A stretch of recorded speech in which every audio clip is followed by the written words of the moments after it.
तर मित्रांनो आता आलेलो आहे लंच करायला आणि सकाळपासून सगळं हेल्दीच बघतो. आता इथे पण आलो आहे ना, हा प्रकृती रेस्टॉरंट आहे आणि इथे आम्हाला ते पाणी सर्व केलं आहे ना, गरम पाणी विथ स्पायसेस. हां, स्पायसेस ॲड आहेत त्याच्यामध्ये, गटसाठी चांगला असतो. वास बघत ना, सगळ्या स्पायसेसचा वास आहे. दालचिनी आणि लवंग वगैरे टाकतो ना, ते सगळं टाकलेलं आहे. सो मित्रांनो बघा, आमची थाली आलेली आहे आणि किती मोठी थाली आलेली आहे बघा.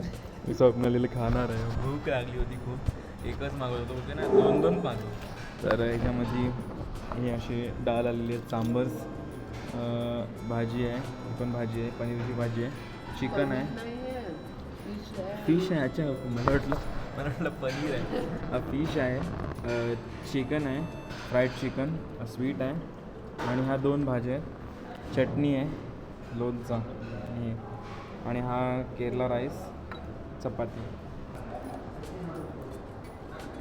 तुम्ही कुठेही जाता ना, आता समजा तुम्ही इकडे केरलाला आलो आहे तर इकडचं फूड ट्राय करायला पाहिजे, म्हणजे आपल्याला समजतो कसं आहे ते. चला आता फिश करी ट्राय करूया. आणि तुम्ही बघू शकता फिश करीमध्ये कढीपत्ता बघ, इथे एवढूशा वाटीमध्ये एवढा सारा कढीपत्ता आहे. इकडे खूप कढीपत्ता टाकला जातो सगळ्या रेसिपीमध्ये. तरी फिश कुठले आहे आय डोंट नो, तुम्हाला माहिती असेल तर खाली कमेंट करून सांगा. जेवून आणि खरंच एका माणसाला ही एक अख्खी थाली संपत नाही. मी ऑलमोस्ट ट्राय केलं सगळं खायचं. स्वप्नाली इथं ते ठेवला सगळा. आता आम्हाला इथे थाली ट्राय करायची होती इकडची, ह्या साईडची, म्हणून घेतला.